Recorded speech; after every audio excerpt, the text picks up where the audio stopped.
Welcome back to the channel, guys. Today we're going to be changing the oil on the E93 M3 with the S65 V8 engine. We're going to be doing it on some Rhino ramps over here. As you can see, I had to use wood planks to get up because we are lowered. I recommend before starting that you drive the car for 10 to 15 minutes to get it warmed up because the oil will drain out faster that way. Let's talk about what you'll need. I highly recommend getting a bucket with a measurement like this so you can measure exactly how much oil comes out and fill up the exact amount, because you don't want to overfill or underfill. I can't rely on the computer readings for the oil level sensor. There's no dipstick on this car, so this is the best way to do it so you're actually accurate. We also need an oil filter. This one here, the HU926. This one comes with the filter as well as the gaskets and crush washers, so you don't have any leaks. And then you need 9 quarts of 10W60 oil, but I'm actually going with 5W50. And the reason why is because it's not super cold here in California. Might as well go with a little bit lighter oil to really ensure longevity of the engine itself. As far as the tools you'll need, I recommend a ratchet wrench, a 6mm socket, which I have to find somewhere in here. You need this one for the oil filter cap. I forget the size. Oh, here it is. It's a 36mm. So there is 2 oil drains. The rear one over here, which has the most oil, and then the front one over here, which has the least amount of oil. I believe it's only 1 quart. So you're going to drain the rear one first, which has the most. Crack it open.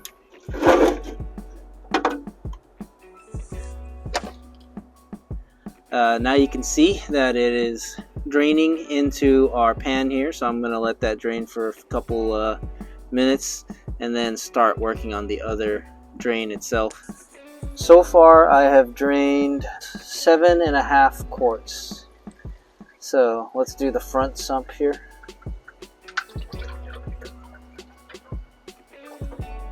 After draining both sumps, it is now at just a little bit over 8 quarts. Okay, so after raising the rear a little more to get it even, it's actually draining out more oil. So if you want to do a complete oil flush, you'll need to lift all 4 sides of the vehicle to get it level. Still draining on the back sump.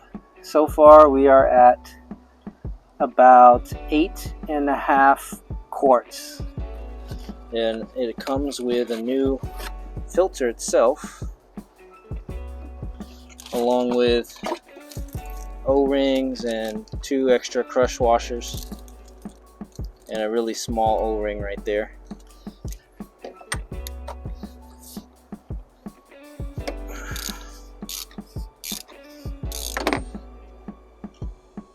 Slowly pull it out so you don't make too much of a mess. I'm just pulling it really slowly. Pull the old filter out and then go ahead and then just toss it in the new box. This is a good time to inspect the old filter for any metal shavings, which we don't see any, luckily. If you change your oil frequently, you should be fine. So there's a little bit of oil left in there. What I'm going to do is suck it out with a syringe and then toss it into our pan below the car and then measure it all to see how much we took out. Right, so then I'm going to go ahead and inject it into the pan below. Alright, so we were able to get a lot of the oil out of there. So we got fresh oil now. In total, we've drained about 9 quarts of oil, and that's with the car level on 4 stands. 9 quarts total.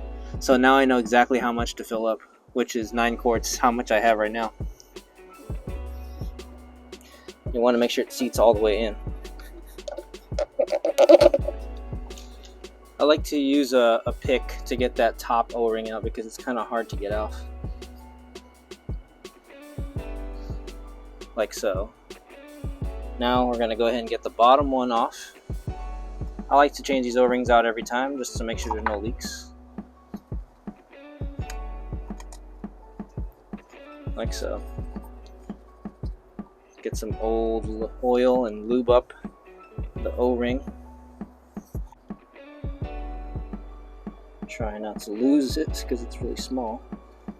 There you go. Just push it in until it clicks.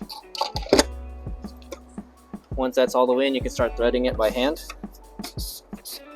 Okay, so it says it on the cap, the torque value, it's 25 Newton meters or 18 foot-pounds of torque.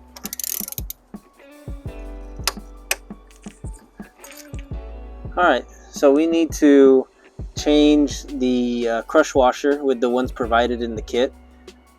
Put it on top like so, and then we're going to put the drain plug back on. You want to change these crush washers, they're one-time use only, and that's why you have new one provided in the kit. So the torque for the drain plug is going to be listed on the screen, but I'm just going to go by feel.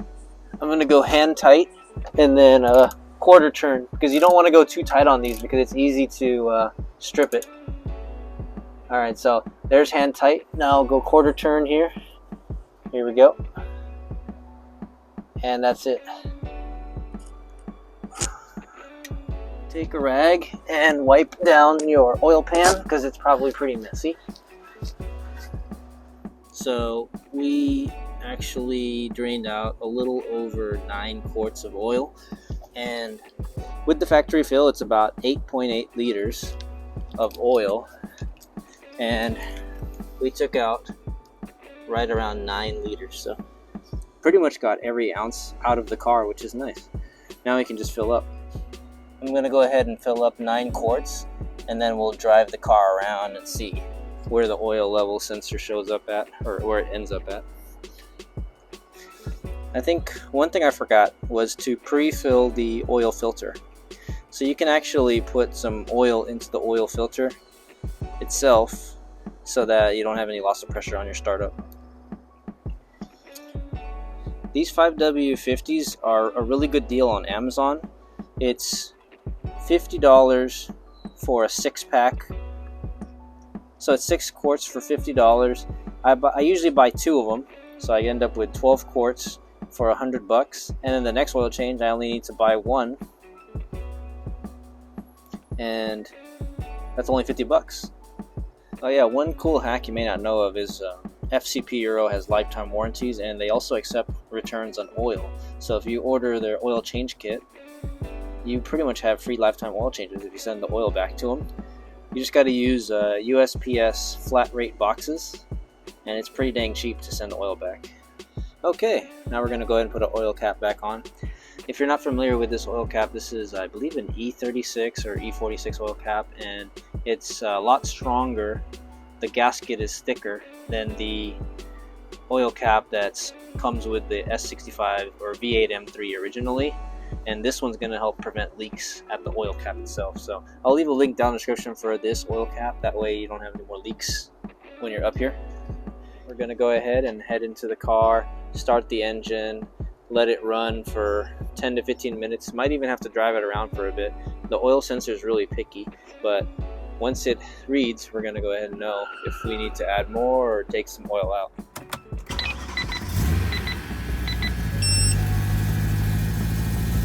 In order to get to this oil screen, you got to press the BC button right over here, and that'll change the main menu here. The MPG, just keep clicking until you find your oil screen. And there's oil. And then you can see here, measurement not possible at this time. So I'm gonna have to drive the car around, get it up to operating temperature, and take it on a few corners. And then after about 10 to 15 minutes, it usually gives you a reading. So I'll let you guys know when we get to that point. We've driven around for about 10 minutes now, and you can see right there in the center there that we are in the middle. So that's the small version. I'll take you to the big version on the iDrive now. As you can see, the minimum oil mark and the maximum oil mark, we're right in between, which is where we want. There's 4 levels total. You have minimum, 1/4, half, 3/4, and then maximum. And each 1/4 of the marker is 1/4 of a liter of oil. So only add 1/4 at a time, or remove 1/4 at a time, because it's easy to overfill if you put too much in there. Anyways, that's how you do an oil change on a E90 M3. Thank you guys so much for watching, and if you like this kind of content, please like, comment, and subscribe, and I'll see you guys on the next video. Have a good evening. Thank you.